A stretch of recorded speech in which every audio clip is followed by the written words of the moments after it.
ಪಕ್ಷದಿಂದ ಕ್ರಮ ತಗೋತೀವಿ, ಪಕ್ಷ ನಿರ್ದಾಕ್ಷಿಣ್ಯವಾಗಿ ಕ್ರಮ ತಗೋತೀವಿ. ಇಲ್ಲಿ ವಹಿಸ್ಕೊಳ್ತಕ್ಕಂಥ ಪ್ರಶ್ನೆ ಇಲ್ಲ. ಅದು ಇದೆ ನೋಡೋಣ. ಅದಕ್ಕೆ SIT ವರದಿ ಇದೆಯಲ್ಲ, ಅವ್ರು ಏನ್ ಕೊಡ್ತಾರ ನೋಡೋಣ.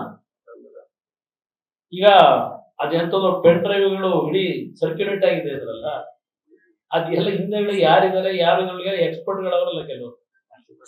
ಬರ್ಲಿ, ಈಗ ಇದ್ರ ಬಗ್ಗೆ ಚರ್ಚೆ ಬೇಡ.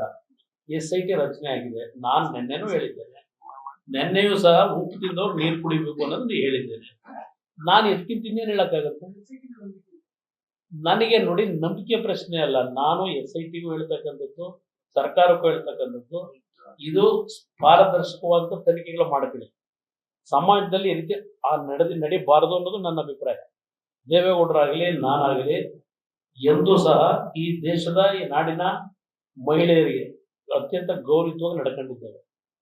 ನಮ್ಮ ಕುಟುಂಬ ಆ ರೀತಿ, ನಮ್ಮ ಕುಟುಂಬದ, ನಾನು ದೇವೇಗೌಡರ ಬಗ್ಗೆ ಹೇಳ್ತಾ ಇದ್ದೀನಿ, ನಾವು ಗೌರವವಾಗಿ ನಡೆದಿರ್ತಕ್ಕಂಥವ್ರು.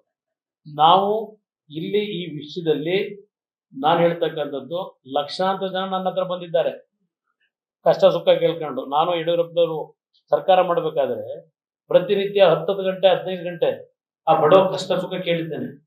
ಹಲವಾರು ತಾಯಂದ್ರು ಬಂದು ನನ್ನ ಹತ್ರ ಅವ್ರ ಕಷ್ಟ ಹೇಳ್ಕೊಂಡಾಗ ನೆರವು ಕೊಟ್ಟವ್ರನ್ನ ಸಂಕಷ್ಟದಿಂದ ಪಾರು ಮಾಡಿರ್ತಕ್ಕಂಥವ್ರು.